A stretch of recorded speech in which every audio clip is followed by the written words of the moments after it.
Our message is very, very simple. We want to educate the kids, not indoctrinate them. I think this election should be the pandemic election. Yeah! She doesn't want these projects in her backyard, in Warringah. She wants them in yours. What's wrong with Australia today? For me, it's leadership. There's just a lack of leadership. She wants them on your farmland. I just want to ask, what have vaccine mandates achieved? Apart from putting good people out of work. We should be energy independent here in Australia. We've got everything.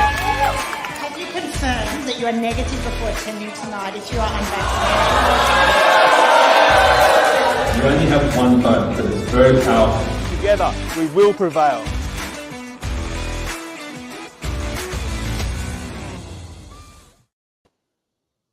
Hey everyone, welcome back to another episode of Commanding the Narrative. My name is Steven Tripp. Thank you very much for watching us on YouTube, Facebook and Rumble. You can comment live if you choose on Facebook and YouTube, and please do. You can also comment on the Rumble as well. I can see it off to the screen there, but this is going to be a really important episode, a big episode. We've got some three very distinct different personalities on tonight, all combined in the one cause with all very different backgrounds. So I want to jump into it straight away because this is a really important topic, especially for people in the cities, especially where I am here in Warringah, in the Teal electorate. A lot of the stuff that our guests today are facing are out of sight and out of mind for people in the cities. They just don't see what's happening out in rural, remote and country areas of Australia. So I might get a brief introduction from you all. I might start with you first, Steven. Steven Nowakowski. Nowakowski, yeah. In Polish, it's Nowakowski, but yeah, now I'm happy just with Nowa, which was my nickname going through school. All right, now I'll just call you Steven. Nowa. Yeah, call Steven, yeah. You've got a really interesting background because you're almost like an old school environmentalist, aren't you? Like you've been involved in conservation efforts. You're a photographer, and look, don't hold it against him, guys, but he was also with the Greens at one point in time as well. Now you're speaking out against these wind and solar projects that I heard in favour of to begin with. Just maybe give a brief background on your history and your journey up until this point. My name's Steven, and all my life I've been very involved with the conservation sector.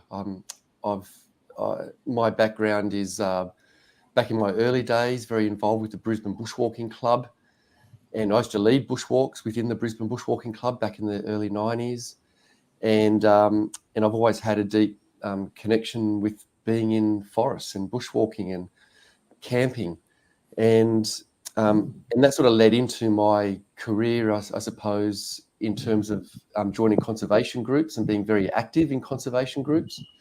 So very active in organisations like the Australian Conservation Foundation and more so the local regional groups such as the Cairns and Far North Environment Centre. And they were really advocacy groups for nature and conservation. And I believe they've now lost that. I've moved more towards direct action on the ground. So I'm now very active with organisations like Rainforest Reserves Australia and Rainforest 4 Foundation and Rainforest Rescue and Australian Wildlife Conservancy. And they're organisations that do on-the-ground work, such as land, tree planting and re-veg work. So I've always done that, and I've always been very involved in the conservation sector, both through the advocacy years when I was in my 20s and 30s, and more so now with on-the-ground conservation outcomes. And what I'm seeing with renewables right now is really, it reminds me of the old school campaigning that we're engaged in the 80s and 90s, where we're opposing the really big mega projects that were doing maximum damage to biodiversity. And this is just an extension of that. And what we're seeing with this rollout of renewables, and I believe, is even worse than a lot of those campaigns that we advocated and campaigned for back in the early days. And I think the old school Greens are now coming to understand the scale of what's going on. But it's like you said, Stephen, it's the new generation I call it the Greta effect. It's the Greta Thunberg effect, which is the young kids that are listening to Greta, and they're not necessarily environmentalists per se. They're just activated by climate change. And if we need to destroy biodiversity to fix climate change, well, then they're happy with that. And that's really frustrating because it's completely opposite to green ideology, which is to protect the foundation is to protect biodiversity. And that's the fundamental thing. And I know the agricultural community and everybody knows that the fundamental principles of conservation and biodiversity is you protect biodiversity and ecosystems, but we're completely destroying that in this process. And what I find scary is that there is no end game. With old school environmentalism, you'd be opposing a single project. And if you won that campaign, well, then you stopped that particular project. Whereas with renewables, there is no end game. It just goes on and on. And when we start talking about hydrogen, for example, and green superpower, that means the complete annihilation of everything that's left in this great state of Queensland in terms of biodiversity and wild places and wildlife. Yeah, so that's a bit about my background. Yeah. Yeah, no, that's a very, very interesting story. But we'll move on to Jim Willmott. Now, you come at this at a different angle as well. You're coming at this from property rights. You're the chair of Property Rights Australia. How did you get involved in all of this? Steve, I guess because what's happening with the reckless rollout of renewables and a lot of other policy initiatives through the optics of climate change is directly affecting people's property rights. And that's whether you own a big sprawling station out west or you own a house block in town. So we're all about protecting those basic rights where everyone should have at least the exclusive access, use and opportunity to make a bit of a profit out of the property that they own. And we just see these, especially with there's a whole gamut of things that are coming through the optics of climate change, but the rollout of renewables is one. We've been around for about 20 years and we're basically made up of rural and urban landowners that have come together to protect those fundamental rights. And yeah, like we've joined people like Nowa here, who's 5 or 6 years ago, we were in conflict in a lot of issues, but now we see that it makes no sense to roll this out. And I do agree and pick up what Steven said there is that because they're focused on the global approach to try and solve climate change, there's all these key natural resource management issues and the direct action in addressing them that just aren't being worried about at a landscape level. And to me, particularly with my background in biosecurity, is the management of invasive pests and the impact that's having on the extinction rate of our flora and fauna. A lot of that is just being pushed to the side, and the bulk of the funding is going towards these ridiculous renewable projects that, like Steve said, they're causing mass biodiversity decline. They're wrecking communities, our food production systems. And in the end, they're not giving us secure, reliable or affordable power. So we can see we're linked with the old conservation groups and also a lot of, local action groups that have been developed up and down the eastern seaboards of Australia. So yeah, we're all about property rights and it's a fairly wide scope and it's definitely being affected by what the government's proposing under this measure. Okay, so we'll go into a little bit more about property rights as we go on, but I want to introduce the final guest tonight. Now, I first met this lady down at or in Sydney actually, at the Reckless Renewables rally at Martin Place, and I think I was talking to someone else, and all of a sudden I'm like, "Who's this lady?" She's just fired up. She's having a great speech, and she did the same thing down in Canberra. And I went up to her and I said, "You need to come on the podcast because you're fantastic." I mean, she's an ex-Queensland police officer. She's also part of the Kilkivan action group against some solar panels and other projects in her area. Katy McCallum, I guess what's happening out in your area? How did you get roped into this? Yeah, well, thank you for having us and helping us to spread the word of what's going on up here in Kilkivan. But So yeah, as you said, I was just a copper up here in Queensland, and my husband and I made the decision to buy a couple little local stores in this beautiful town, Kilkivan, raise our kids here. So we both left the police. And then by the way, that's not a fake background. You're actually, that's the landscape behind you, right? Yeah, back right here behind you, I'm on the very top of the Great Dividing Range. So we bought 900 acres of land up here on the top of the Black Snake Range to protect it. So we scrimped and saved and got every single spare penny together and bought this place. 881 acres it is altogether. And it is completely surrounded by a national park, Rattans National Park. The coast is just out that way. Fraser Island, as the crow flies, is about 200 k's behind me. And it's full of koalas and quolls and phascogales and gliders and microbats and bats and every single bird you could think of, every single frog you could think of. So we've got our own little national park, I guess. And it's not particularly threatened by what's going on. But what happened was some of the locals came into the shop one day, and because I'd been the ex-cop for so many years, they always came in there to tell me when there was something going on, how can I fix it, what laws can we use to fix this problem. They came in and tell me there's a giant power line or a giant transmission line proposed to come through our area, and I had no idea what it was about. And then I looked into it, and look, every single thing about it was wrong. It was wrong, every single part. The fact that they want to compulsorily acquire people's land to put it in, the grounds that they were building it on over on Yabba Creek, which is attached to the Mary Valley, the Mary River in the Mary Valley, they're going to drown a huge swathe of virgin forest or sub rainforest it is.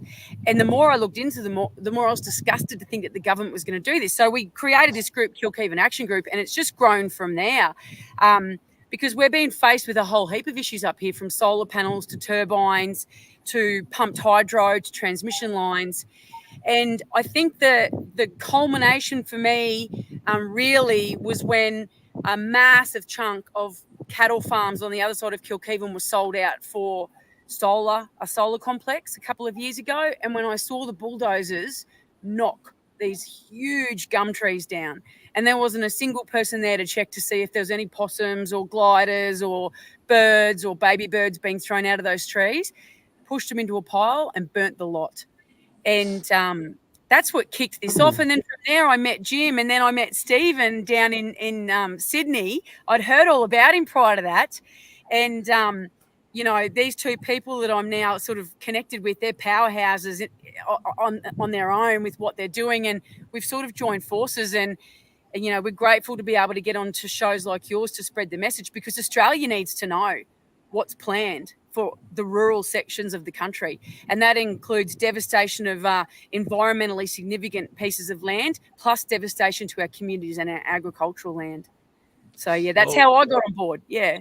And you touched on it briefly. How did you guys come together, the three of you? Because as I said in the beginning, you've all got diverse backgrounds and you were focused on different areas. How have you come together, and what are you hoping to achieve as a block? Jim, you want to? Look, I guess I reached out to Steven when I saw some of his photos that he was giving, and I thought the main way to do this is to increase awareness in our local community, and what's really happening, Steven, is that people in urban areas and metro areas or right across Australia, we're just being sold deception and lies, and just one part of the narrative that government wants to push under its energy policy. And we're finding it very hard to get into mainstream media. So it's all about linkages and linkages with people like Steven and like Katy, so we can spread the message and use the power and knowledge that's in each one of us to actually get that message out, look for links and look for opportunities. And that's exactly what we're going to do. We're going to work together to make sure we get the message out into mainstream and everyone here's what's really happening, because from the pictures you see on your screen there, that is what's happening. And for the government to be peddling this as green and clean and no damage to the environment is just straight out lies. There's heaps of stories there that we've seen tremendous impacts to the environment, to native flora and fauna, but to people's lives. and their farmlands. And people across Australia really need to know what's happening. And so together, really what we want is the government to wake up and listen and to bring all this through to a federal Senate inquiry. That's what we want. That's the outcome, a federal Senate inquiry where all this can come to the surface and you get non-biased experts in, because we're hearing from a lot of biased experts and they've just got one narrative.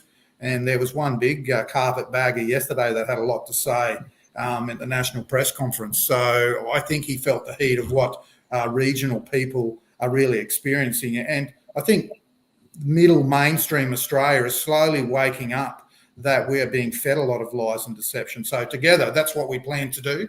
And hopefully look at government either changing its policy or reviewing their energy policies so it's made up of a mix and it's not just 100% renewables that's destroying our country.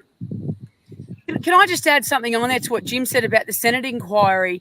Because I was quite upset when I heard this. So, as you know, Stephen, we all travelled down to Canberra for the Reckless Renewables rally, and we all spoke there together and represented Queensland. The day after the rally, we all went in and had individual meetings with various politicians from the House and from the Senate that we'd organised to try to get our message across as to why we need the Senate inquiry. And that Senate inquiry is needed so that the truth can get out to all Australians of what's going on to places like this that are about to be turned into turbine complexes and solar complexes. And one of the particular senators' advisors that we met with actually had the nerve to stare at myself and Glenda Pickersgill, who is one of the people who runs the Save the Mary Coordinating Committee, and tell us that the senator he represents is galled, finds it galling that we have politicised renewable energy. We haven't politicised anything. We just want the truth. But it was quite confronting and offensive to realise that somebody who lives in a bubble down in a big city finds it galling that the people that live out here, who are the custodians of this type of land, who are caring for the koalas and all of the other animals and the trees and the ground and the water that's down underneath the rocks here, we're galling to him because we're trying to protect it. I don't quite understand that, and I'm really struggling with it. It made me very angry to think that a person who's a paid representative of the Australian people finds it galling that we would want the truth to come out about what's being destroyed. But that's why we want the Senate inquiry. But the issue with that is, I think we might be up to the 5th or 6th attempt. The Nationals and the Liberals are trying to get it up, but it keeps getting voted down by Labor, Teals, Greens and the Independents, which I find shocking because as a kid, I was raised to believe that the Labor Party were the people that you went to when you wanted help to save the environment. And now it seems to be the opposite. So Katie's spot on. And I'm so disillusioned with the process. The bare minimum we require is a Senate inquiry. Because like Jim just said yesterday, there was a carpetbagger, I'll name him, he was Twiggy Forrest, who mentioned so many lies. And the biggest, and even this morning, the Queensland Conservation Council put out a Facebook post, a social media post, saying that if the 12 wind farms go ahead in Queensland that are in the pipeline right now, wholesale power prices will come down. So the average person in the city are thinking, if wholesale prices come down with all this renewable energy, that means we'll pay less. And it's completely false. It's the retail prices that can only ever go up with renewable energy. The more renewable energy we have, the higher prices that consumers are going to have to pay. You can't have intermittent, unreliable, multi-billion-dollar projects scattered across the countryside, connected by expensive transmission lines that all need to be backed up by firming technology. Yeah. And then you need to have it all backed up by peaking plants that need to be running at idle when the gas plant needs to be used. And then you look at the net zero report, and even if we do all that, you still need carbon sequestration to get to those targets by 2060. And the public aren't being told the truth of what's required to try to achieve those targets. And that's why we need a Senate inquiry to debunk not only the cost of electricity and that it can never, ever go down with a 100% renewable target. But we also need to investigate the impacts on regional communities, the impact on agricultural land, and the massive impact on high biodiverse landscapes. And we're being told now by some scientists up here in North Queensland that the renewable energy sector, or renewable energy, will be considered as a key threatening process within the next 5 years for biodiversity, for threatened species. So it's not only climate change that may impact endangered species, it's actually going to be wind and solar and transmission that are going to have probably more of a profound impact on threatened species in the short term. And that's why we need a Senate inquiry. We need all these issues raised, because all we're hearing is the narrative that this is what we need, and there is no impacts. The latest, one of the press releases that came out a couple of weeks ago is the coexistence of livestock with solar. And I just spent a week in central New South Wales, and I visited 2 big solar farms down there.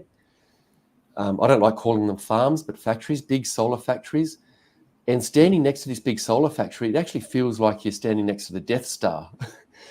It's a really foreign experience, and you can hear the substation buzzing in the background, and it's a dead zone, a complete dead zone.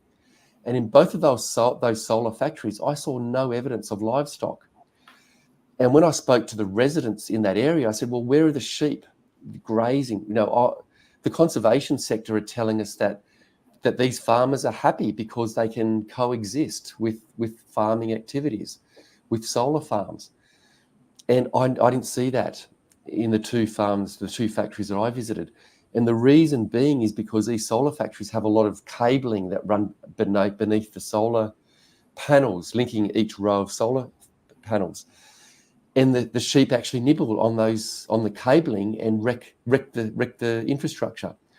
They also get stuck on the hydraulic rams, and 2 actually died. 2 sheep died at this particular solar factory, and they pulled the livestock out. The other thing that they do is on the opening day of these solar factories, they'll bring the livestock in, get all the nice photographs, and then pull the livestock out to show, as a media stunt to show that sheep can coexist with solar farms.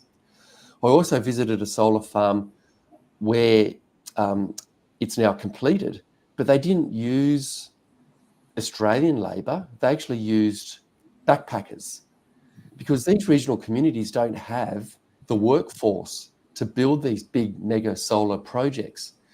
So they get backpackers on site. So they have, they construct all the dongers and everything. They have a work for a little satellite township where they bring in the dongers, they bring in the backpackers, and the backpackers actually build these solar farms.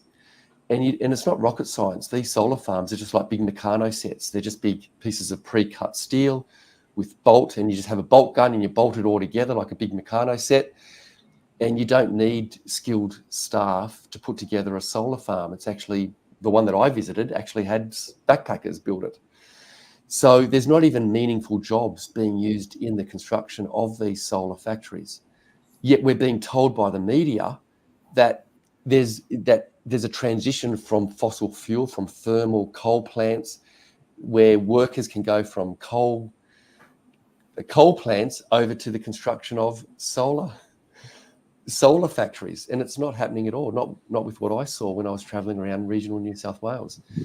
So That's true up here too, Stephen. That big solar farm, you've seen the footage of our solar farm up here. Yeah. That was meant to be part of the Queensland Jobs and Energies Plan. Yeah. There's only one person in the entire region who has a job from it. Yeah. Only one. Yeah. And when they built it, the amount of waste that came out of it. So they pile drove, that's it right there. They pile drove all the steel, the galv steel poles into the ground. Yep. That's 1/2 of it. So we've got 1,500 acres of that up here, just outside of Kilkivan. It was built by BP Lightsource. It was purchased by a Chinese company called BJEI in December last year, and they've now got another 3,500 acres of it to put in. But half of that was destroyed by hail just over a year ago. So half of it was pulled off and put in landfill.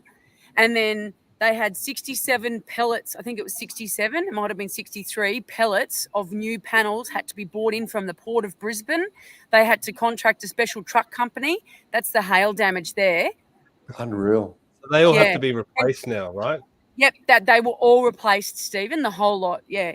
It actually didn't even look like a solar complex anymore when they pulled them all off. It was just like steel stumps sitting in the ground. So it was offline for a very long time. But those panels... How often is it going to hail? It's going to hail all the time. It hails here every year, mate. Right behind me here looks like a snowfield some afternoons. Mm-hmm. And that solar farm you just looked at there, right behind me, it's just over that hill, just there. You could hike 11 kilometres behind me and you'd hit those solar panels. So it's a disgusting waste. So at the end of the construction of that one, all of the workers who were brought up from down south, and I don't know where they came from originally. Look at all the land they've had to clear for this thing. Yeah.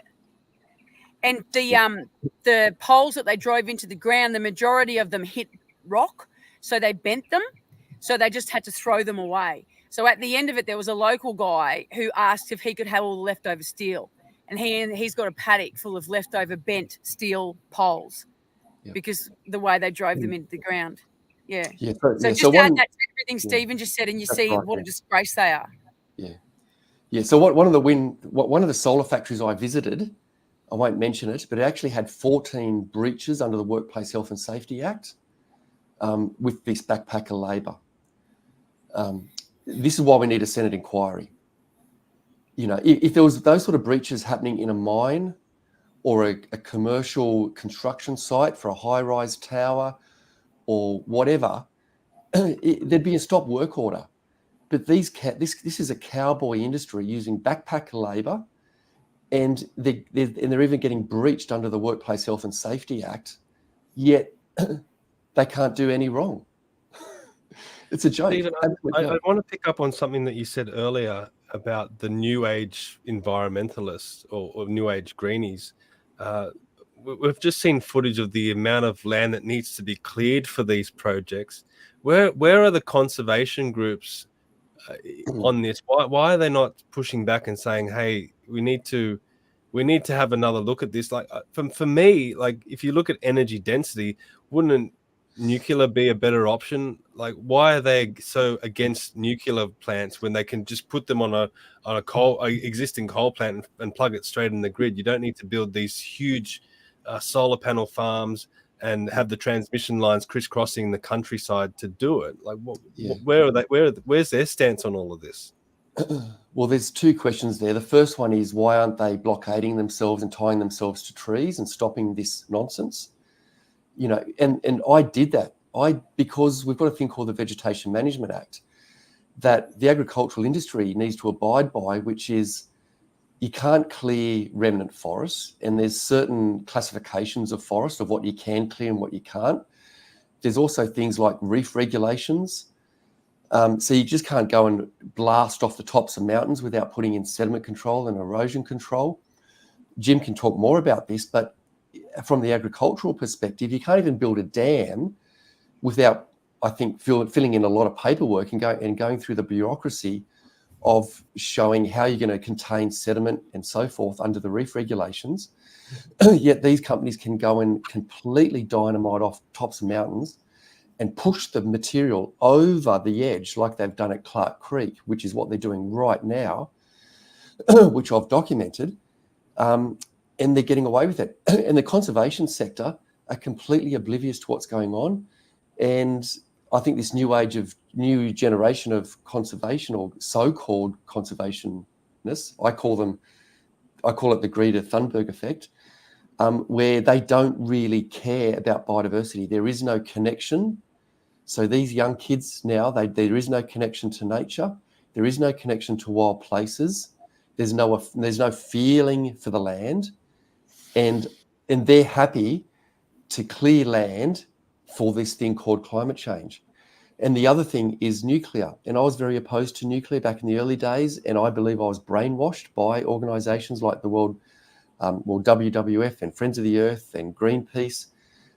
And when I was at the coalface watching what was going on with these big renewable projects and physically seeing what was going on, you showed some footage there of land being cleared for the Kilkivan wind farm. That's a very, very small wind farm. That's only 28 turbines. A lot of these new projects are 60, 70, 80, 100, even 140 turbines, vastly bigger than what you just saw. And when you think about the scale, you think, well, I've got to revisit nuclear. And that's what I did. And when you put your ideology aside, you quickly realize that nuclear is really the no-brainer. It's a dense energy source, a tiny footprint. We can use existing transmission infrastructure, and the waste is not even an issue. And I'd be very happy to store the waste in a safe concrete canister in my backyard. It's not an issue. I had the same thing because I grew up with The Simpsons, and you see green sludge coming out of the side of the plant, and you're thinking, oh, we can't have this. And then you do some research, and it's not like that at all. No. And Adam Zara had these made during one of the election campaigns. This Coke can here is the amount of uranium that it takes for every single, for my whole life, this would be the consumption of uranium. So I mean, that's how small the waste is.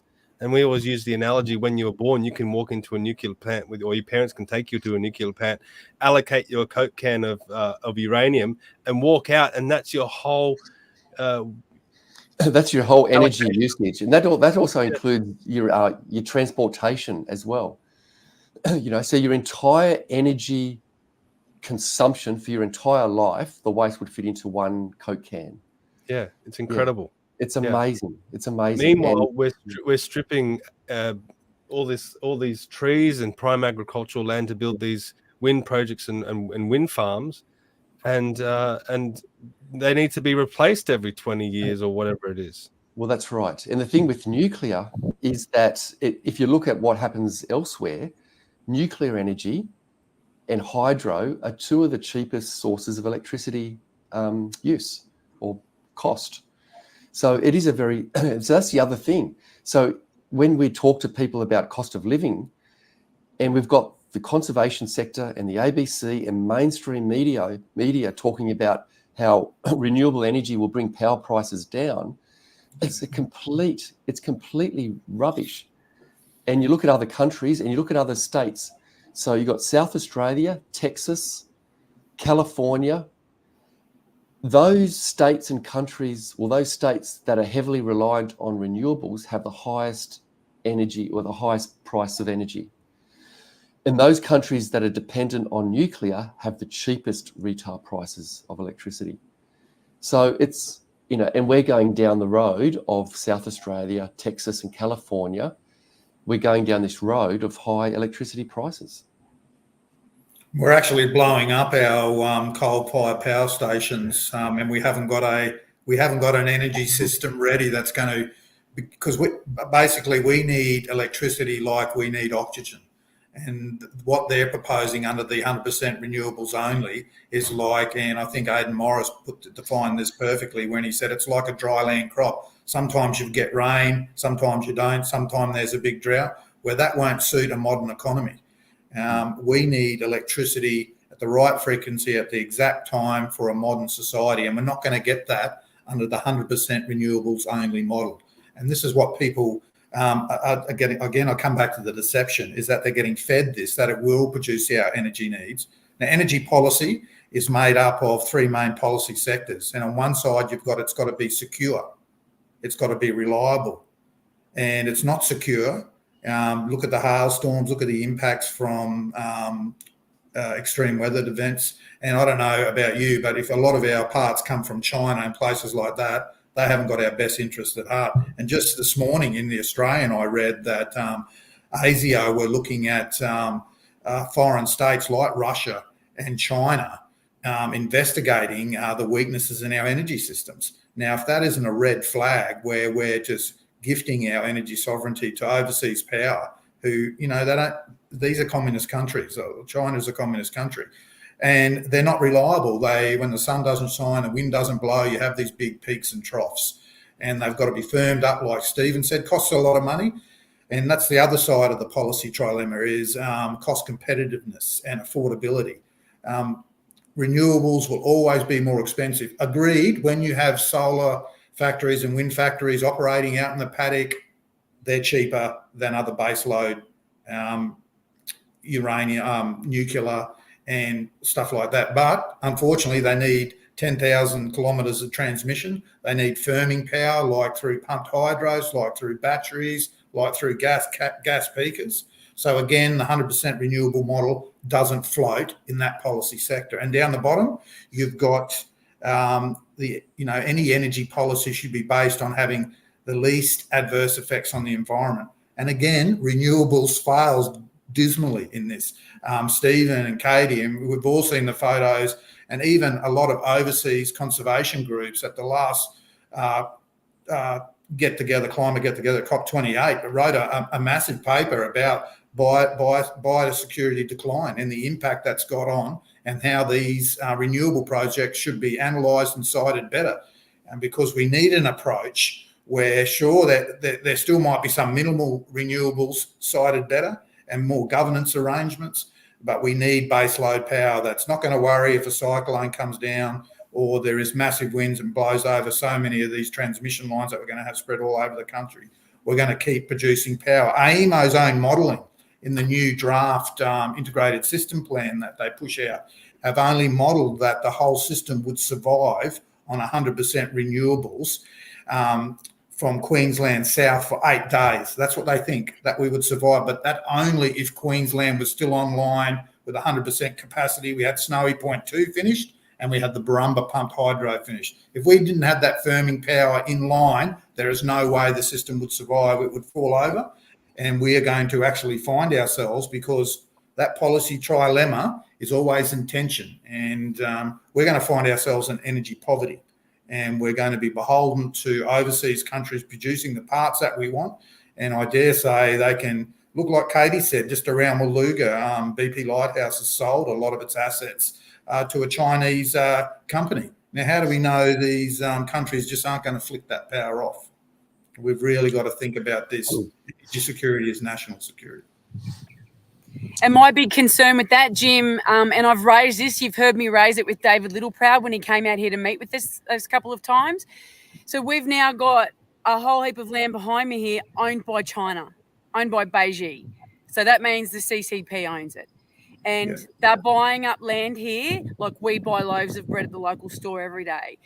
Every single spare property that comes on the market throughout this whole region that sits behind me has been purchased by a Chinese company in the last 12 months.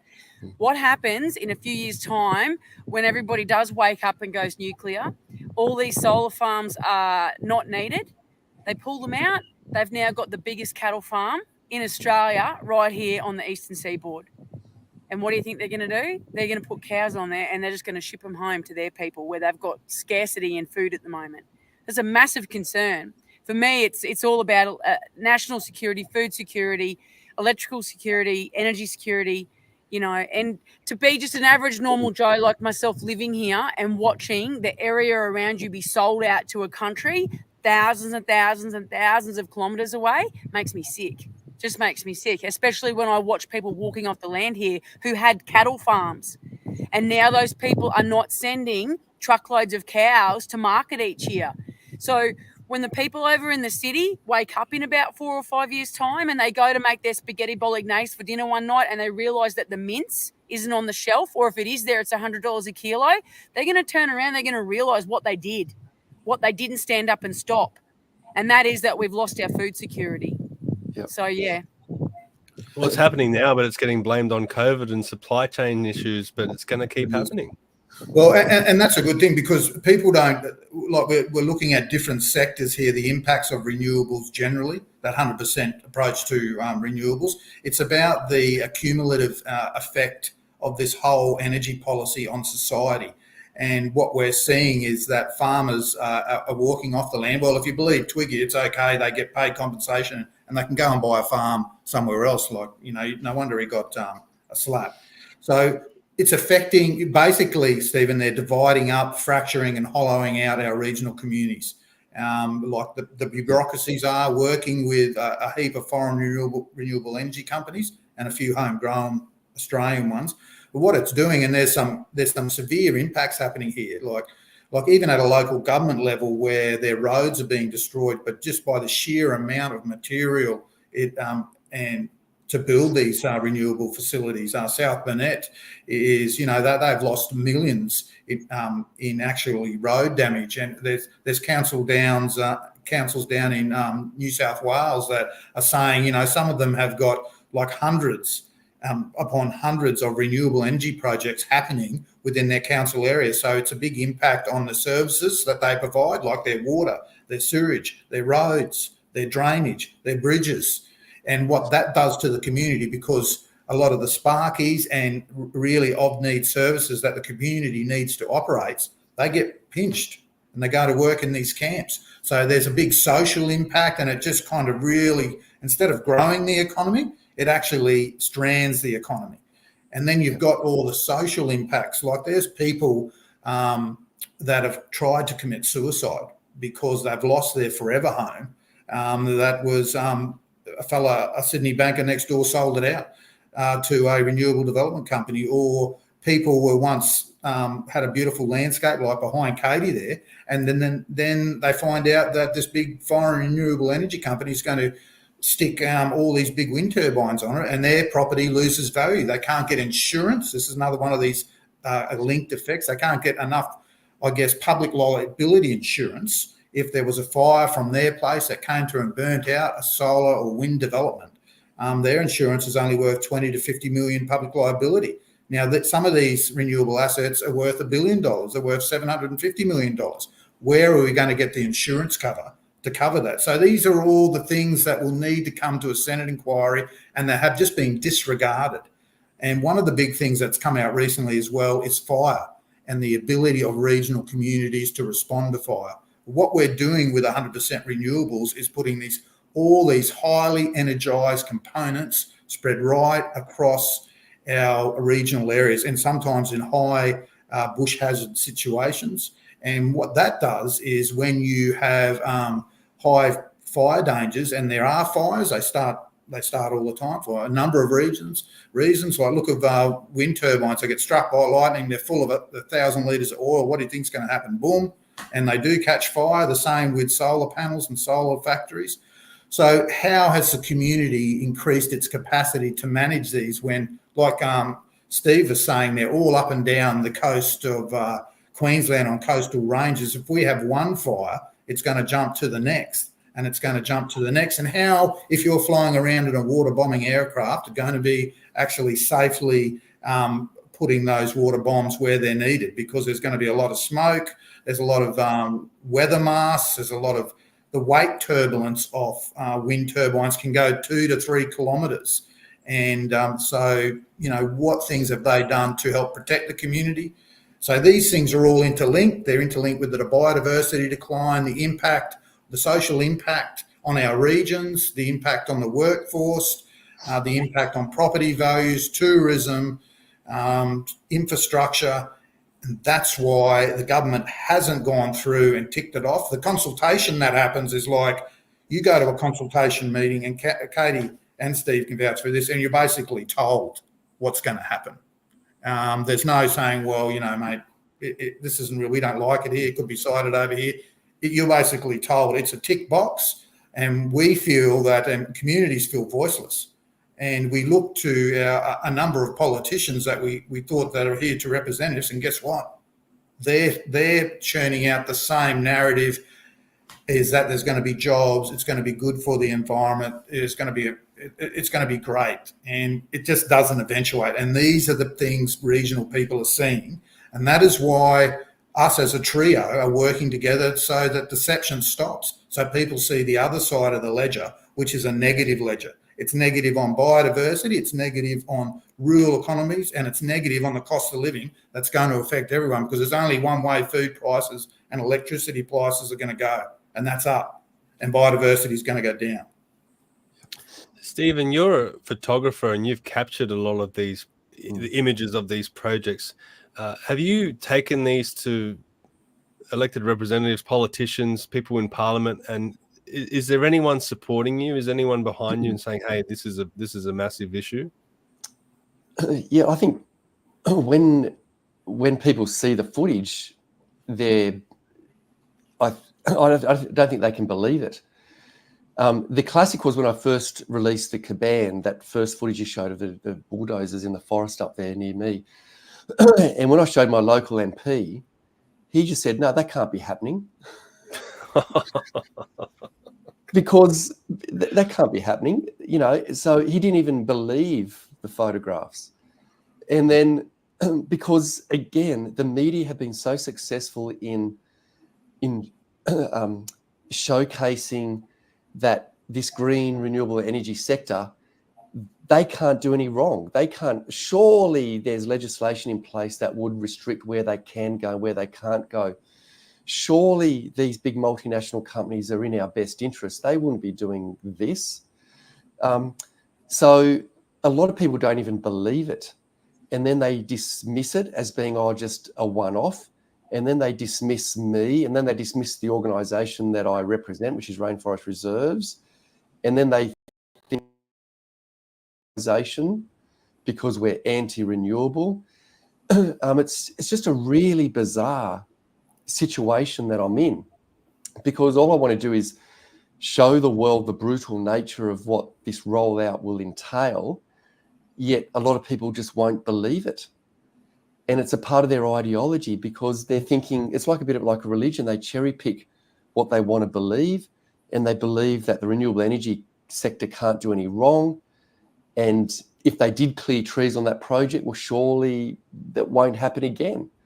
But it will happen again, because all the projects that we've mapped are in places just like what you saw on the screen just then. They're all in places of high elevation, areas that have remained fairly inaccessible because of its remoteness.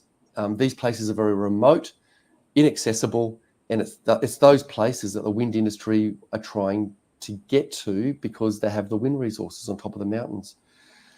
Just going back to energy security, and that's one thing that I really learnt just a few weeks ago going through central New South Wales, was that China does own a lot of these projects. And I didn't know that Goldwind is a Chinese-owned company with probably ties to the Communist Party. And a lot of the transmission infrastructure in New South Wales is actually owned or is going to be owned by China. And that should just ring alarm bells. Where our sovereignty, our energy security is being owned by offshore companies. And a lot of the wind farms, wind factories that are proposed in Queensland are owned by organisations like Neoen, which is French, Ratch, which is Thai, DP Energy, which is Irish. You got all these Arc Energy, which is Korean. All these companies are multinational companies based offshore that control our energy assets. It's completely delusional. I don't know what we're thinking as a nation, that we're handing over our energy security to foreign national companies. Yeah. And when it comes to CO2 emissions, you look at a country like Germany that has now spent $1 trillion on renewable energy infrastructure, yet they've only reduced their carbon emissions by 2%. And that is because that country is deindustrializing. So manufacturing and industry is moving out of Germany and going to places like India, Vietnam, or China for cheap energy, so they can continue manufacturing using cheap energy where they can use coal. And that's what's happening. And that's what's going to happen here in Australia. Yep. Our manufacturing, or what's left of our manufacturing, is going to go offshore to get energy security and cheaper energy. And we're going to see that. Yeah. Yeah. And you're bringing up multinational companies owning all these energy sources. Because they're multinational, they can take those profits offshore and then not pay tax as well. That's another issue. Exactly. So I've been studying, when you showed the footage of the blasting just earlier in our session, that's the Mount Emerald wind farm. And that's owned by a company called Ratch, and they're a Thai-based company. last financial year, they made $161 million profit and paid no tax. Ratch are now listed as one of Australia's top 100 companies that pay no tax. Yeah. This is going to happen for Neola, DP Energy, Arc Energy, Goldwind. They're all going to end up making these obscene profits and pay no tax. and it's all, and this is why we need a Senate inquiry, because we haven't even touched on why are these companies making huge amounts of profits. And it's not because they're making meaningful electricity, generating meaningful electricity. It's because of the carbon offsets. Yeah. And they're making their profits out of offsets. And that's a whole new discussion. It is. And that's one we should briefly talk about, because it's having some real impacts in rural areas, Steve, if we can, through the safeguard mechanism, which is just establishes a baseline of the 215 biggest emissions companies in Australia, aluminium smelters, cement manufacturers. So they've got to now, by law, reduce their baseline emissions by at least 4.9% right up to 2030. So we can help meet the 2030 targets of 43% emissions reduction. So what they're doing, one way they can, rather than change their processes to meet that, is to actually offset it. And we're seeing a lot of these companies offset buying renewable energy that's produced by wind and solar as part of that offset. So remember, renewable development projects produce power occasionally and feed it into the national energy market. Now they get credits for doing that, and they also get payment for the power they produce. Now they can sell those credits to companies that are looking at reducing their offsets, and those bigger emission companies as well are also buying a lot of land, a lot of rural land, locking that up for carbon offsets. Now there is just one road.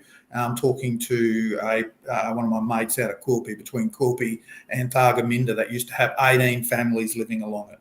Okay, 18 farming families, and now those 18 properties have been sold to lock up carbon. So all those families aren't producing food, and you imagine the impact of that on that local economy. And that is happening around Charleville. It's happening in a lot of areas, and that is another impact on our food system. So all these other policy settings and mechanisms to achieve net zero, we're not looking at the wider ripple effect on that. And that is having a huge impact in our community. People say, well, how can they go and spend $1 billion, blast the top off a mountain range and put these massive wind turbines? And you just imagine the cost of getting a 400-ton crane clearing an 85-metre wide path up to the top of these ranges, but sell power onto the national energy market at less than minus 50 cents a kilowatt hour. How can they do that? Is because for each kilowatt hour they produce that renewable energy, they get credits for it, and they can offset those credits. That's the big money earner.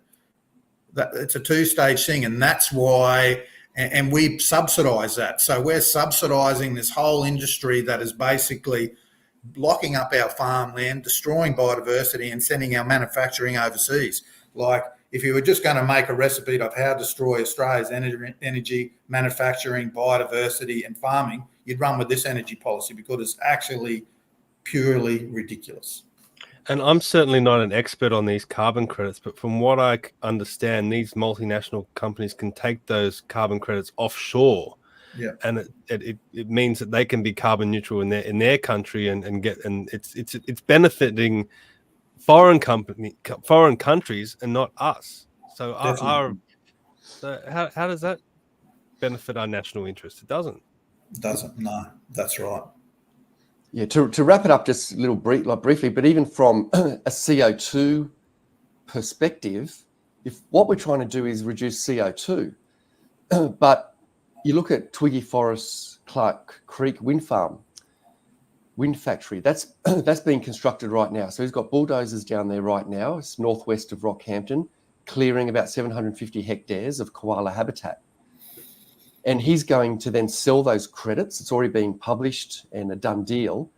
But Anglo-American Coal are going to buy the certificates to offset their coal mining operations, so they become carbon neutral, so we meet our COP28 obligations, but it's just the status quo. Anglo-American coal aren't going to stop digging up coal. It just means that us as consumers are going to pay more for coal. But so we're clearing land at Clark Creek to provide really unreliable and expensive electricity. So Anglo-American coal can dig up more coal and emit the same emissions. There's no winner. We pay more for the electricity out of the wind farm. We pay more for the coal that's coming out of the ground. We're still emitting the same CO2 because Anglo-American coal is still going to dig up coal. So there's absolutely no winners at all, except only one winner, and that's Twiggy Forrest.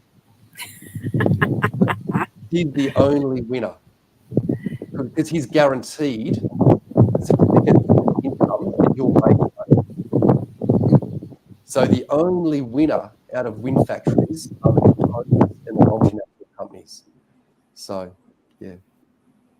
Sorry, I just had to mute you, Katy, because the wind is quite loud there. But I can see you're chomping at the bit to jump in. Yeah, Katy. Oh, no. I just wanted to say that I listened to all this, and we've got local council elections here in Queensland in a couple of weeks, and then a state election, and who knows, we may have a federal election as well. And what this all boils down to for me is the fact that we're not represented properly. I mean, there's some good, decent individual politicians out there, but we're not represented properly. And every single person in Australia needs to go to the ballot box with this in mind. This is the most important issue that this country faces right now. And if people make the wrong decision when they vote, well, then you're going to lead us over a cliff. And once we're over that cliff, we're going to go splat at the bottom, and there's no way to come back. Because once this sort of stuff behind me is destroyed, you can't get it back. There's thousands of years worth of growth behind me in those valleys. And once it's gone, it's gone. And that solar farm, it's creeping up behind. It's just right there. So every time I hear these conversations, and I hear them a lot because I talk to these blokes all the time, I just am gobsmacked at our lack of representation and our lack of good, decent politicians who actually give a shit about this country and care about us, the humans who live here, that produce the food, the fibre, the minerals, look after the environment, ensure that the biodiversity remains intact. Because without the biodiversity, we're all stuffed. Absolutely every single one of us. Unfortunately, the biggest problem you have in these regional communities is you're in electorates that cover such a large space of land, and you only have one representative to cover that whole area. Meanwhile, there's a plethora of city electorates in Sydney, Melbourne, all around the different capital cities of Australia. They're not seeing what's happening out there. And a lot of those electorates, I'm in one of them. I'm in a teal electorate, as I said in the beginning, or the Greens are in, city electorates, Labor representatives. They're the ones pushing this stuff. They're not out there seeing it. I want to bring this up because I talked about this at when I spoke at the two rallies, the Reckless Renewable rallies, and I might get your reaction to this, Katy. This is on Zali Steggall's website. Now, obviously, we all know that she's pushing renewable energy and she's in favour of solar panels and wind farms. But right here, when she's talking about solar panels and wind farms in Warringah, she says, "I do not support wind farms along Warringah's beachfront." Now, Katy, what she's basically saying is she doesn't want it in her backyard. She wants it in your backyard. Yeah. So she's a hypocrite. And I hope that she eventually doesn't have any food to eat, because that's what's going to happen if people like her continue down the road that they are currently on. That is disgusting. I find it abhorrent that there are people in the city, particularly elected representatives like her, who think that that is what we are worth out here, that we are just people in the way of some green dream that she believes is going to fix the planet, fix something that we're barely even an iota of the issue behind. I mean, as a whole, this country is not doing too bad, actually, in terms of looking after this stuff like I'm sitting in front of. But she wants to destroy it. So how does that work? She says that she cares for the environment because she drives an EV. Has she had a look at the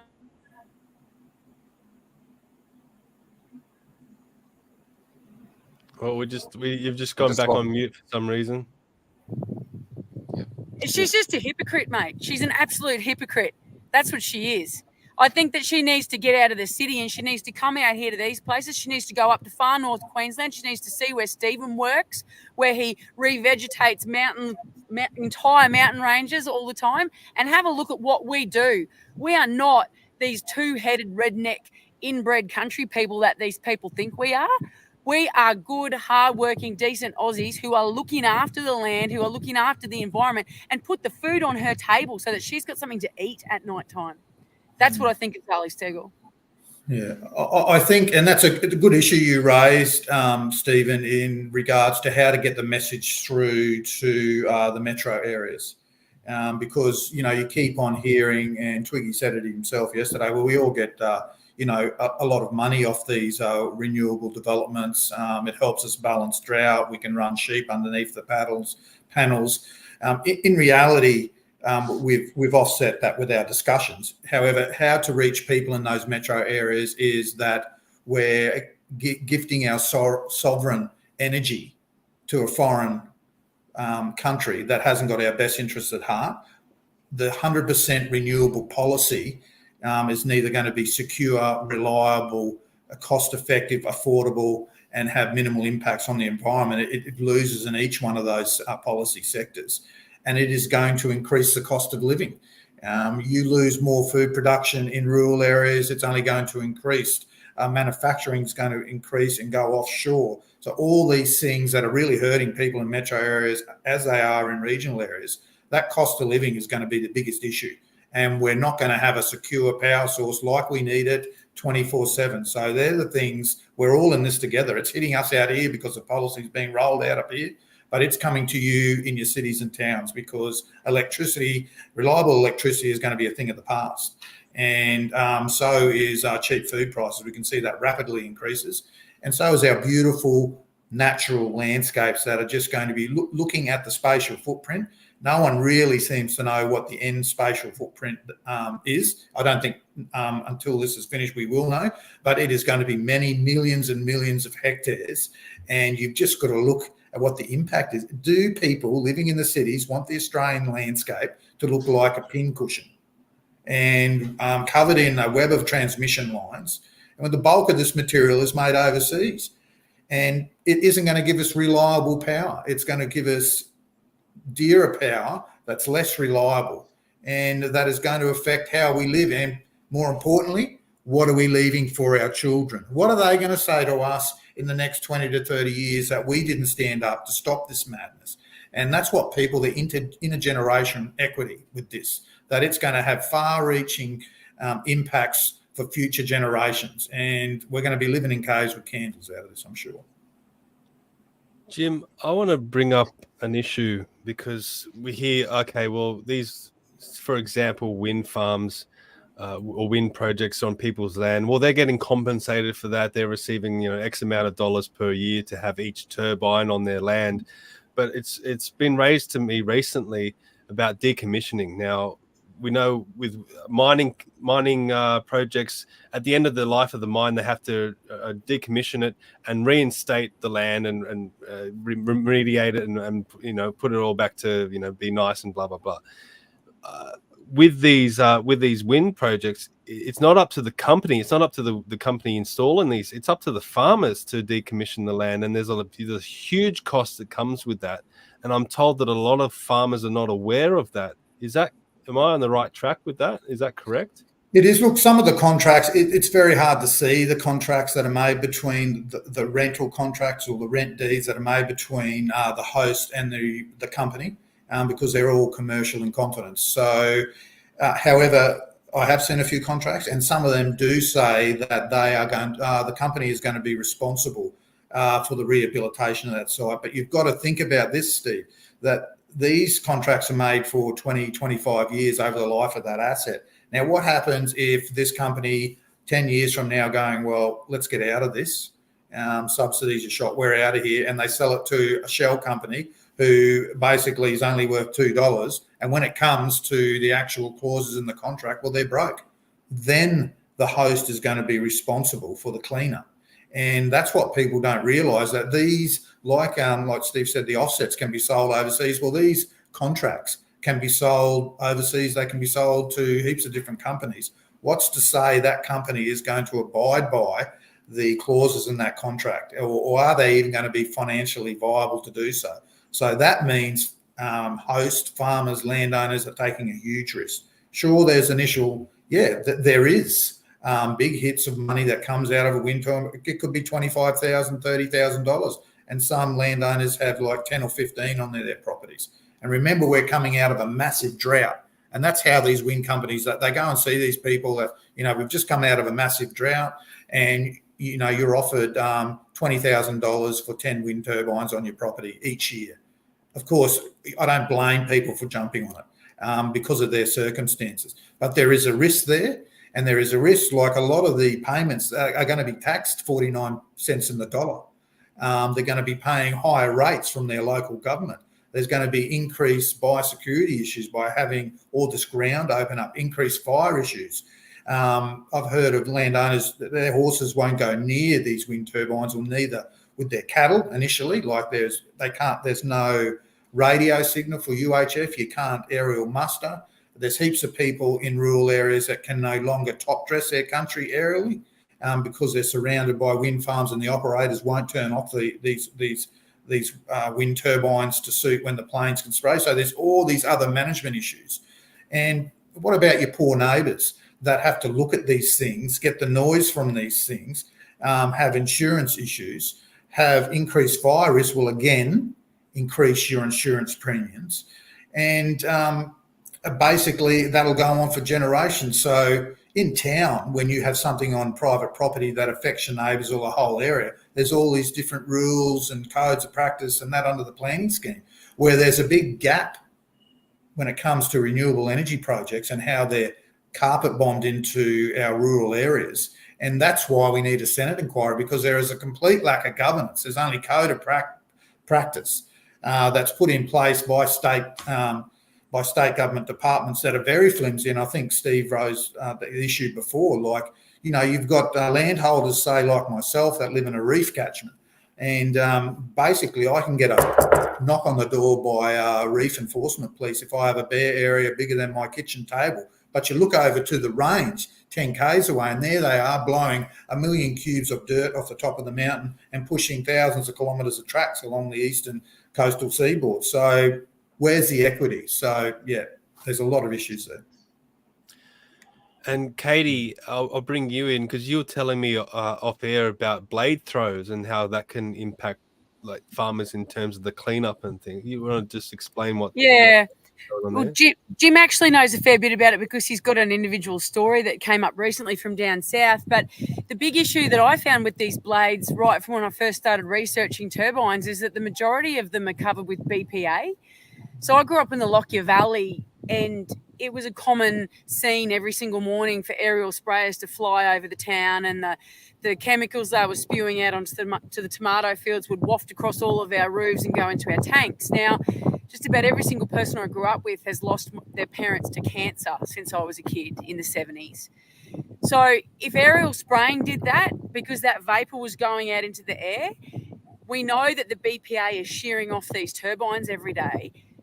Where's the studies that show where this BPA is going? It's going into the air. It's going into the ground, like behind me here. It's ending up in our food. It's ending up in our water. That's a big issue for me, that there's BPA, which is a known carcinogen, which has been banned from human consumption, coating these blades. So when you get a blade throw, which, Jim, can you explain what happened on that guy's property? He's got BPA all through his paddocks now, hasn't he?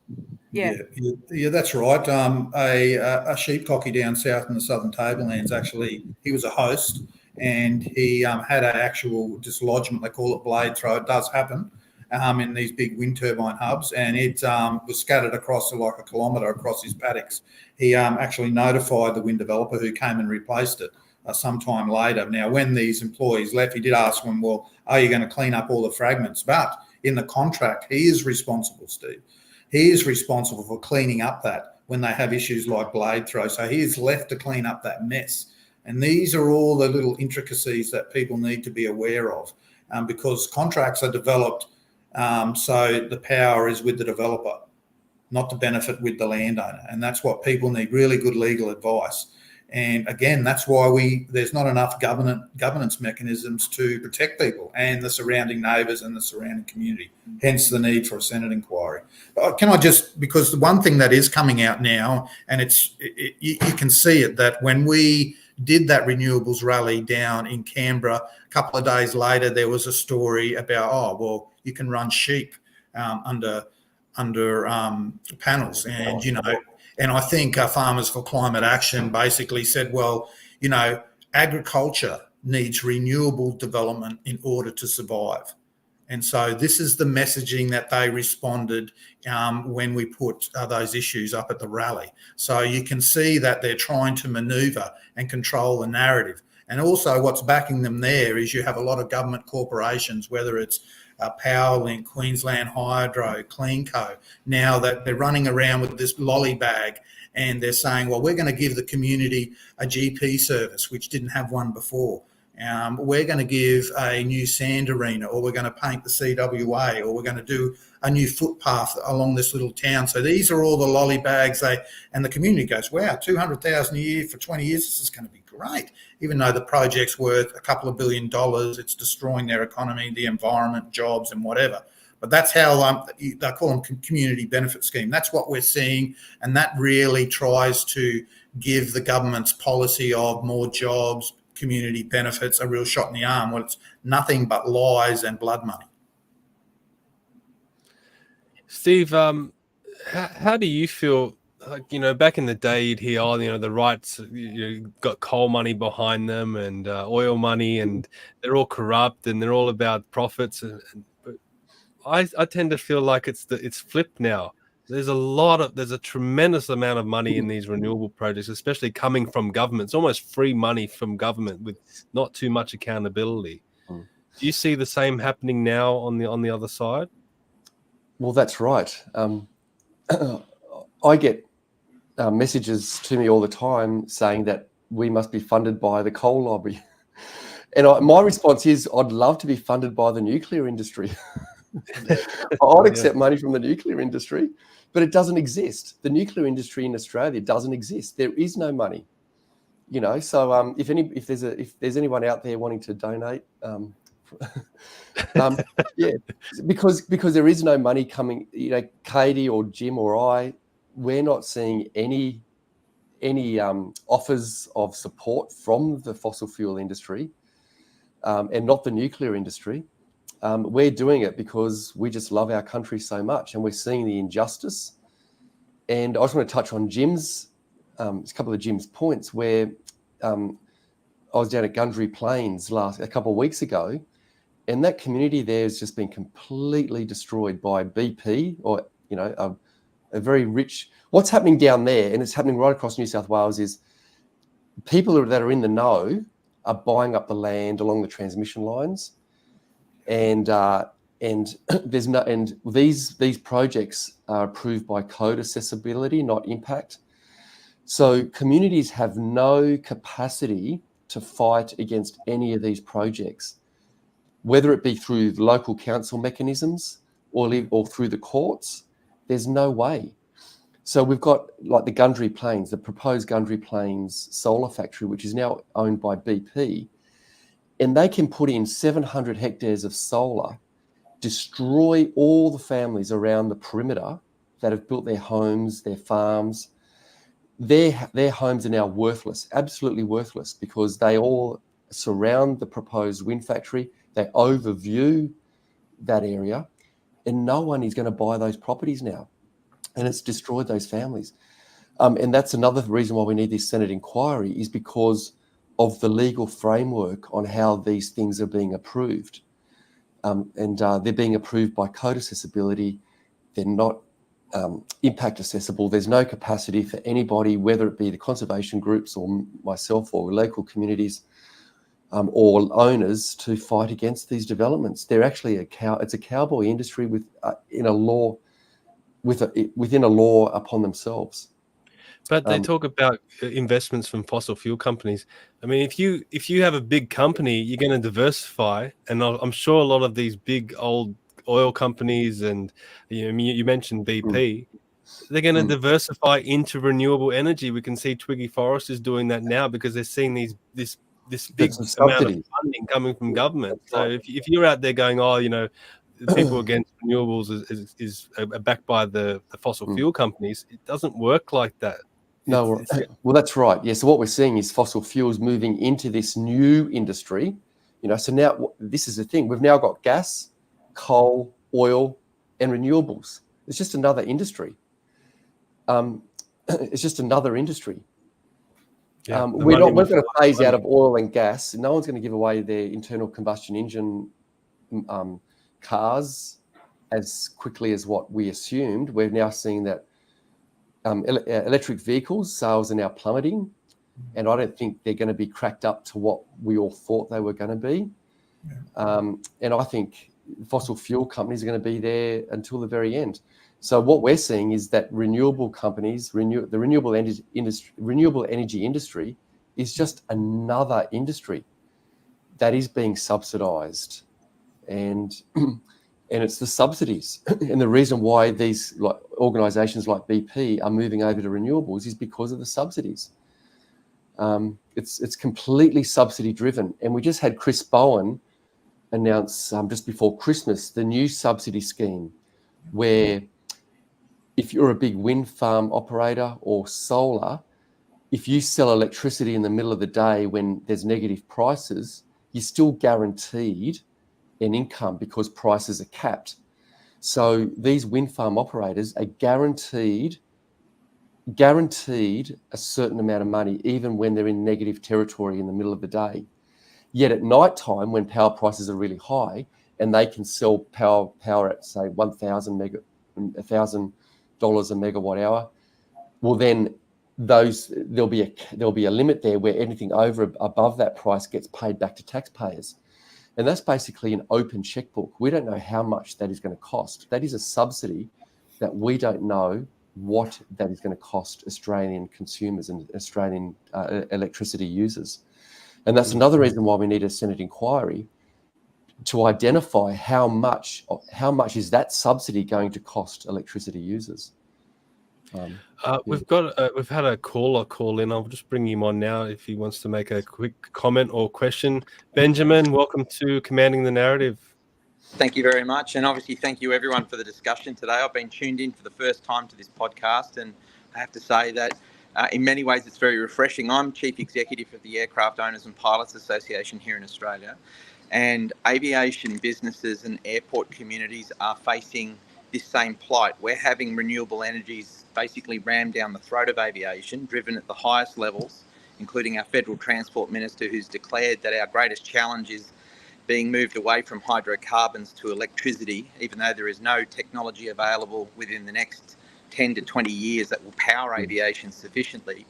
But we're seeing airports encroached by wind turbines. We're seeing high-tension power lines being built right through airport boundaries. Gas turbine stacks now being installed within the flight training areas of airports, all posing significant safety risks and concerns and hazards. And to nobody's surprise, the public consultation frameworks that are made available to us as an industry are failing. We're not able to have our voice heard on these issues. So the message I'd like to put across to you all today is if there is a concerted and combined effort to get an inquiry up, the Aircraft Owners and Pilots Associations would back and endorse that call, because we do need to investigate these issues. I often say to people, pilots in general aviation are the truckers of the sky. They're the farmers in the sky. So many farmers that I know right across regional and remote Australia all fly a Toyota Land Cruiser of the Air, which is a Cessna 182. And, we're no different to it, just about every other part of the Australian economy. And these are all issues that just sitting here today, I'm actually on holidays, but I'm sitting here at Avoca Beach just listening to this awesome podcast, just going, wow, so much of this is just resonating with me.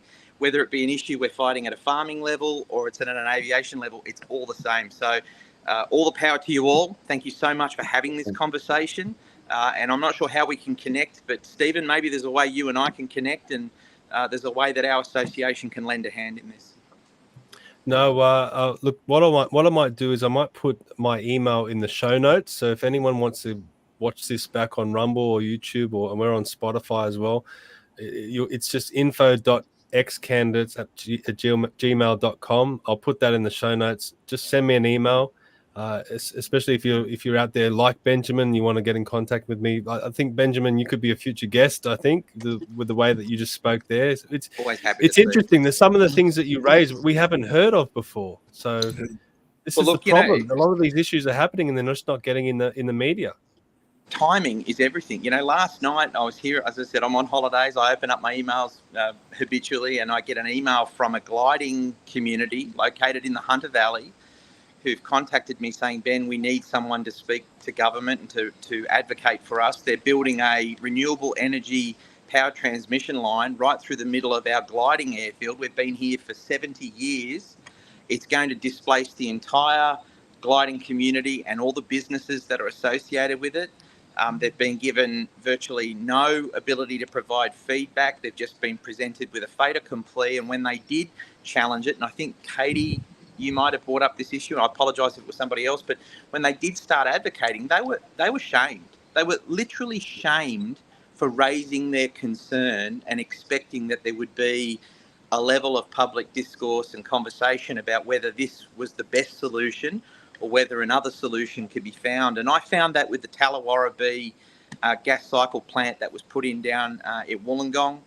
When I raised those issues, I just got told continually by political representatives of the state, Ben, this is a project of significance for renewable energy in the state.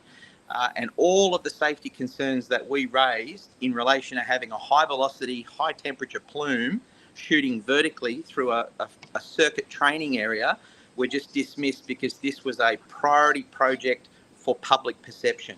And I think that that's a sad outcome. We've got to prioritise reality. We have to have a balance between common sense and what we can achieve. And I would hearken back to everything Katy's saying. I'm a big supporter of your common sense there, Katy, and of course Jim and Steven. We need better outcomes for this if we are to achieve the goals that are set forward. Everything you've said there, Ben, just comes back for me back to this one topic, which is who you're going to vote for. Who does everybody vote for? One of the meetings we held here in Kilkivan for Kilkivan Action Group at the time, it was Deb Frecklington. She's our state member for Nanango. And was she the leader of the opposition, Jim, in 2022? Everything's become a bit of a blur for me lately. No, she wasn't. Crisafilli now was, but she turned up at our meeting and everybody explained to her exactly what needed to be done. We told her that our gates are locked up here. So what we're using is the Summary Offences Act is on our side. Our gates are locked. This is how we're stopping Powerlink and these other organisations coming onto our land for now. And we'll keep the projects delayed for as long as we could. Well, she picked the paperwork up and she threw it down on the table and just went, you can't just lock your gates. What? Well, you don't want to get me started on the reaction of the bureaucracy and the political class in Australia. And I have to say, as a lifelong Liberal national voter and as a Conservative, I feel that my political representatives, I think, have abandoned me. And I know a lot of other Australians who are beginning to feel the same way or who are already feeling the same way, that something has really transformed and happened in this last 15 to 20 years in this country.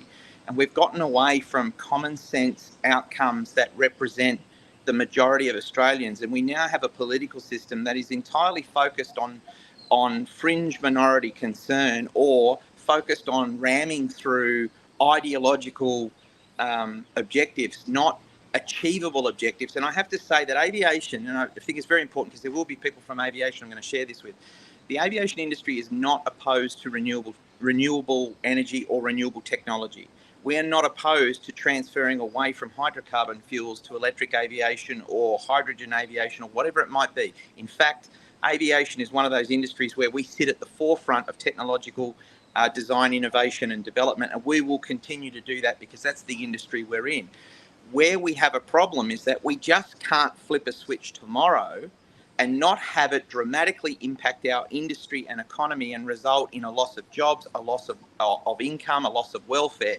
We don't want to drive the livelihoods of Australians into the Stone Age. We want to lift Australians. We want to increase the capability of our economy.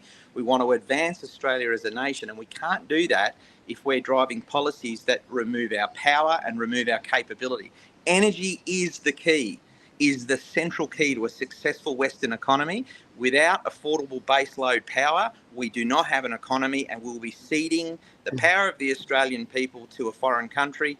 And I think that we are well and truly on track for doing that right now. And it's a scary outlook if we don't start addressing it and bring it under control. And we could talk about selling off airports to the Chinese, ports to the Chinese, or whoever it might be that's trying to acquire our sovereign infrastructure and security. This is a major concern. And I think that the topics you've raised today, I can only commend you all. We need more of these conversations going on. All the power to everybody. Yeah, thank you. No, Yeah. thanks Really for good. coming on. Great. Thanks for coming on, Ben. We really appreciate it. I mean, you sound like a politician already. Maybe you need to put your hand up and I've been asked that before. Well, that's what we need. We need grassroots representation, people that can that people can get behind. But we'll let you go because we better finish up. But find my email, get in contact, and maybe we can speak to you again. Take care, guys. Thanks, Benjamin. Thank you. Thanks, Ben. So we probably should start to wrap things up. But I want to go back to you, Steven, because there's one issue that we haven't spoken about, and that is the impact on wildlife. That these projects, we hear about birds being hit by wind turbines, and the koalas may be affected by the hum of the turbines. Do you want to speak on that briefly? Yeah. So my previous career was cartography. So I worked cartography is mapping. So I used to work at the Cairns Port Authority and the Brisbane Port Authority as a cartographer. So I have a passion for mapping. So I've been able to map a lot of what's going on because state and federal governments, this is why we need another Senate inquiry, is not releasing the mapping of what's going on. So a lot of these projects go through to council, they get automatically approved, go to state, automatically approved, federal, and no one is really piecing it all together and doing all the spatial footprints of where these projects are going. And I've been sort of doing that for Queensland. And what we're seeing is that these footprints are going into places of high biodiversity. And no one's looking at the cumulative. You've got my disease now. I can't say. Anyway, the cumulative impact of all these projects. So there's around 112. I just found another one yesterday, actually, another wind farm proposed for Queensland. So there's about 111 projects in the pipeline, and it's the cumulative impact of all those projects. And now they're going into areas where there's koalas, the best. So for example, Lotus Creek Wind Factory, which is northwest of Rockhampton, it's directly west of St. Lawrence, and that is a beautiful big chunk of country. And it reminds me of the country up there behind Katy in the background behind you. Big, vast, as far as the eye can see, big chunk of undulating hills. And the koalas there are off the charts. The ecology report there found 101 koalas within the project area, many females with cubs on their back. 138 greater gliders were found in that project area. And these are really dense populations, unheard of anywhere else. Yet that project was approved. And then if you join that in with the Clark Creek Wind Farm, which has a high population of greater gliders, not as high, but still high population. And then that joins into the Boomer Range Wind Farm. And then that joins into the Moonlight Range Wind Farm. That joins the Moa Creek Wind Farm. That joins the Boulder Creek Wind Farm. That joins the Mount Hopeful Wind Farm. And it goes on and on and on. So there's a linear length of wind farms for 2,000 kilometres right down the Great Dividing Range of Queensland. And when you put all that together, there's going to be huge impacts, but no one is looking at that impact as a whole. Yeah. Each of these projects are being approved willy-nilly, one at a time. One gets approved down here, one gets approved up there, one gets approved down here. But if they ultimately all get approved, there will be significant impacts. And no one is looking at that. And we also don't know what the impact is on animals or mammals like the koala. So the male koala needs to grunt to attract a female. And with this infrasound of wind farms, we don't know what the impact is on the koala and how the male is going to attract a female, because now the male needs to compete with the infrasound of the wind farms. We don't know how amphibians are going to cope, because males need to call to attract a female. And now they need to compete with wind farms and infrasound. So I did a test and I went and camped 2.2 kilometres on the lee side of a wind turbine at Caban. And I camped in a tent to try to feel and understand what the sound is like. And I camped that night, and all I wanted to do the next morning is pack up the tent and get away. I wanted to move away from that deep resonance of sound that penetrates your body. It's a sound that does penetrate your body. It's a very deep sound. And you just want to move away from that really annoying sound. And I'm sure mammals will want to do the same thing. They'll want to move away from that really, really annoying sound that penetrates their body. But none of the science is in. No one has done any science on what those impacts are. And there's been a bit of science, a bit of research done on the impact of raptors in Scandinavian countries and America. But the American condor is very different to our wedge-tailed eagle and our peregrine falcons and our brown kites and our square-tailed kites and our whistling kites. No research has been done at all on the impacts of the Australian raptors and the Australian bats. And it's the bats that are going to be hit hardest, more than birds, actually. And it's the microbats. And we just had Jonathan there from the aviation industry. And with these new big turbines, which are 275 metres high, like they are at Caban, they have lights at the top for aviation. So all this new generation of turbines, they're so high that they need to have aviation lights on top for aviation purposes. And those lights attract bats. So bats will get attracted and get wiped out. None of that science has been done. Yeah, so. Yeah, that's an image of the lights there, right? Yeah, that's right. Yeah, the red. Yeah. Wow. Yeah. So, Stephen, just on that, like, mate, because we say there's biodiversity impact and decline, but the company's going to offset it. Can you talk to what your thoughts on the offset type mechanism? Well, offset's a scam. So an offset is really just a way of offsetting the damage that's being done on the host property. So if 1,000 hectares gets cleared over here, well, then they need to offset maybe 2,000 hectares over here. But that generally means that all they do is they have an offset within the host property to offset the damage. So for example, with Caban, the impacts there were on the magnificent brood frog, the greater glider, and the masked owl. And they cleared, I think it was around 200 hectares. So what the developer has done is said, well, we'll fence 400 hectares over here and we'll keep the cattle out of that area, and that will be the offset area. And that's what they've done. But in actual fact, what they did, they actually fenced an area over here for the magnificent brood frog, an area over here for the greater glider, and they're the offset areas to compensate for the 200 hectares that was cleared over here for the turbines. Now, those offsets are only valid for the life of the project. So in 20 years' time, when those turbines are decommissioned, those offsets go back to what they were being used before and could ultimately be cleared for another project. So the offsets are meaningless. And the offsets too are protecting land that may never have been cleared anyway. Yeah. It's land that would never have been touched anyway. So I know that Plebiscite's going to make a decision any day now on the Upper Burdekin Wind Factory, which is a twiggy forest. That project there will be 745 hectares of clearing. And what the proponent, what Twiggy Forest is trying to do, is trying to find another 2,000 hectares somewhere else to offset the red goshawk, the greater glider, the koala. And that's just meaningless because it's just a chunk of land that would never have been cleared anyway. So, and then when Upper Burdekin gets decommissioned, well, then that property there, the offset area is then open slather and could be cleared for a coal mine. Yeah.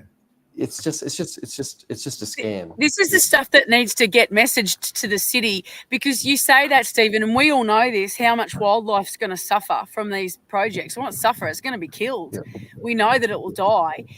But the hilarious thing is the Queensland government spruiking about how great they are because they spent $11 million building a new koala hospital down at Moreton Bay last year in Brisbane. So what's the difference between the koalas up here on the mountain range? Why are they second-grade koalas? Why are our koalas allowed to die, but an $11 million hospital gets built in Brisbane for the Brisbane koalas?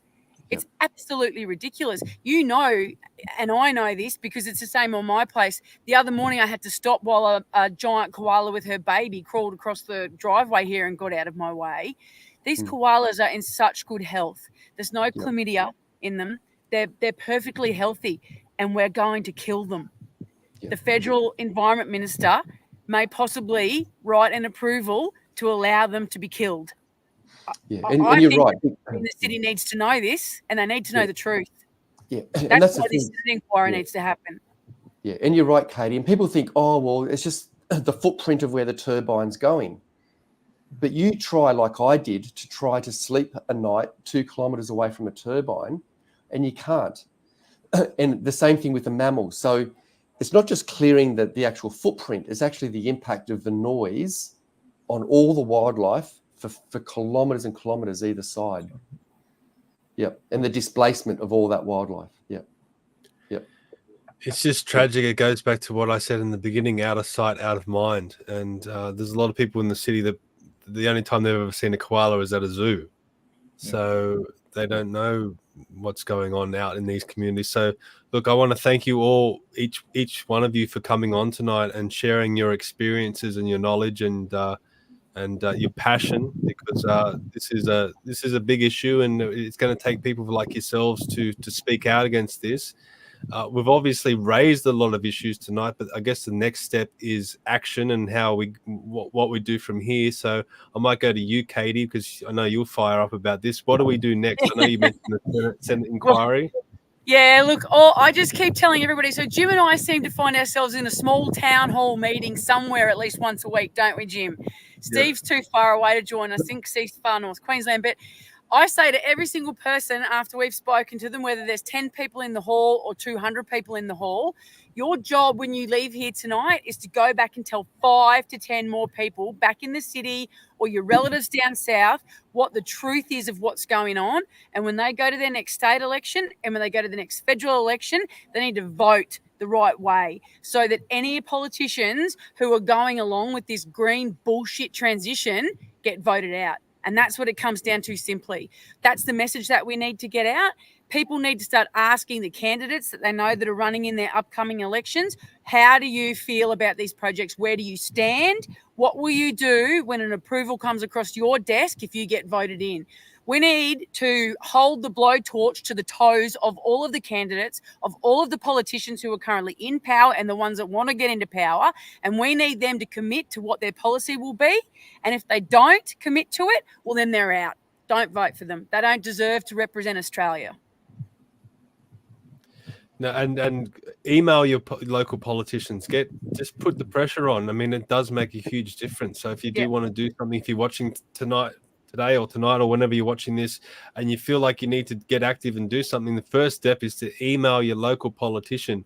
I don't know if I'll have much luck with Zali Steggall in my electorate, but you've got to do that. You've got to get active. You've got to get involved. Otherwise, these big companies, and a lot of them are foreign owned. They'll come in and they'll just capitalize on the funding that's being provided by the government through subsidies, and they'll take advantage of this country, and they'll take advantage of the people like you that are out in these communities, and they'll just push along with this. They don't care. They just want profits at the end of the day. So, Jim, do you have any final comments and maybe just some advice, how people can get active and contribute to this fight? Look, I think Katie, Steve and myself, and there's heaps of there's like 117 other action groups established throughout New South Wales, Victoria, Tasmania, Queensland and South Australia that have come together under the umbrella of the National Rational Energy Network. And that's who coordinated, as you know, Steve, the Reckless Renewables rally. and that they've got big things coming up as well.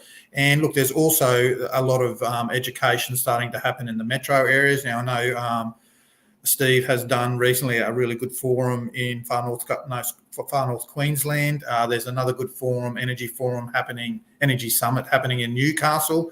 And I think Bill Stilson from the National Rational Energy Network is looking at a number of different forums to get the other side, because that's just not happening, and get the experts in energy as well that can tell the narrative, the real narrative, because we know when there's a lot of money pushed into a certain narrative, you only get what the money wants to be told. So again, like Katie said, this is the year of elections. We could even have a national election, federal election this year. Let's make some noise. Let's get our point across, and let's unite and work together, because united communities are stronger communities. And we are establishing a network that is going to, I guess, bring the narrative, the real narrative, the some truth, reason, reality, what's happening in regional Australia and how it's going to affect people in the cities. We want to bridge that divide. We want to work with our cousins in the cities, because this is going to be bad for us out here and you guys in there. So I congratulate my teammates here, because without them, it would be a pretty scary landscape to take on these giants. And the problem with politics these days is that if you disagree with something on an issue with someone else, it's almost like you can't talk to them anymore. You can't deal with them anymore. But you can't agree on everything. And Stephen, you probably know this. There'd be other issues that maybe I feel passionate on that you might not be passionate on, or Jim's got issues that you don't agree with, or Katie has issues that you don't agree with. But you need to put those aside, because we need to focus on the things that we do agree on, the things that we do want action on, and put the other things aside, because there's no possible way that we can agree on everything. We just need to accept that there's certain things we do agree on. We can do work there, and there's things that we don't agree on. Yeah, so you're totally right. This is an issue that's above all the other issues. You know, this is massive, and I think all the other issues are really trivial to this. This is such a big issue when it becomes energy security, biodiversity, regional landscapes, regional communities, cost of power. It's just such a big issue. So it's and all the other issues are nothing. And I'm sure we disagree on other issues, but it doesn't matter because we're all focused on this issue. We just want to we all agree that this is such a big issue that we just need to be united. And as a united force, we have more power, and that's where we need to go. So we just need to keep uniting. And there's nothing worse than having regional communities out there that feel disempowered. And we need to pull those communities in with us, with these 100 and so groups under the National Rational Energy Group. And we have to be reunited, because through my travels through regional Queensland and New South Wales, so many people feel isolated. They feel like there's a big weight on their shoulders, and they feel isolated. And we need to pull these people together and make them feel that they're part of a team and part of a group that are fighting for a common cause. And like Jim was saying, the way we do this is through education, and we need to bring the city community with us, the metro areas, and we need to educate them. And the narrative has been so strong so far by 9MSN and other news outlets that are pushing that one narrative, and we need to get this other narrative out there, which is the truth. And I think once the truth gets out there, they'll start to realise that they've been dudded, and this whole net zero and 100% renewables is not what they thought it was cracked up to be, and they need to be educated. And it's all about education. Yeah, definitely. We've got some comments on the Rumble. Obviously, one area that we haven't talked about is areas like Port Stephens with the offshore wind farms and the Illawarra. So there's a huge other element to this that we can unpack as well, but that might have to be for a future podcast. We can't ignore those issues. But for now, if people want to get in contact with you guys, I mean, I might start with you, Stephen. How can people get in contact with you or follow you or be up to date with all that you're doing? Well, the best way is Rainforest Reserves Australia. So if you just Google Rainforest Reserves Australia, find the website. There should be a mailing list there. Contact us as a supporter. And then we, on that website, you'll see the actual renewable projects that we're actively campaigning on, and we try to keep that up to date and what the issues are. And that's, yeah, so Rainforest Reserves Australia. Yeah, so thanks. That's the best way. Yeah. Okay, how about you, Jim? Like Stephen, we've got our own website, Property Rights Australia. Google it, it'll come up. And we've got a very active Facebook site that talks about renewables, but the other also linkage climate change policies that are affecting our property rights, and that are linked to renewables. So if people want to get on there, follow our Facebook and website, and there's a phone number on our website where they can get in touch with me. Especially like what we want to do is get out and talk to more people, have more hall meetings, whether it's in metro areas, which we have done, or rural and regional areas. Let's get out there and talk. We'd love to come. Thanks. And we'll finish off with you, Katie. You're on mute. Sorry. It's so windy up here. My computer's about to fly off the desk. We've only got a Facebook page. So we're just a group of just people working, doing our thing. We're not funded. We're not a formal organisation. We don't have a web page. Yeah, that's it there, Kilkivan Action Group. So please jump on, join the group. It'll help you find a whole heap of other action groups around Australia as well. And we've also got email, which is just KAG4600. So CAG for Kilkivan Action Group 4600. That's our postcode at gmail.com. If you want to get in contact with us, we'd be grateful for any help. We all work full time. We have businesses, families, jobs, properties, and we do all this in our spare minutes when we have it. And we sort of feel like if this Barumba project goes ahead here, or if these transmission lines get a foothold through this district, which is a greenfield district, this will be the floodgates opening in this wide Babynet area. So we need everybody to stand up, especially at these next elections, and stop this stuff.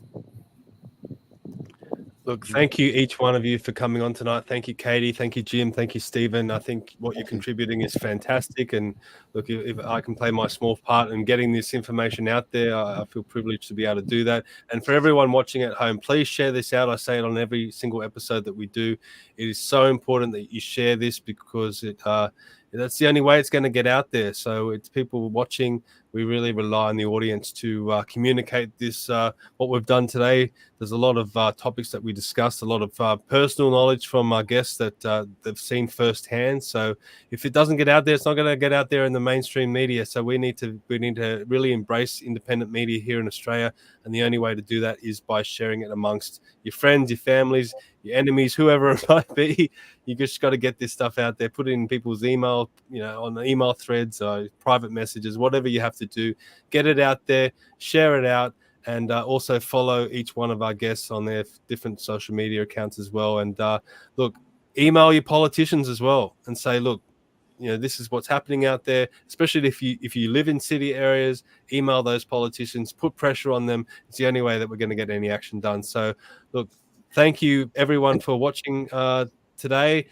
We really appreciate it, and we'll see you all next time. Thank you very much. Thanks, Stephen. Thank you. Thank you.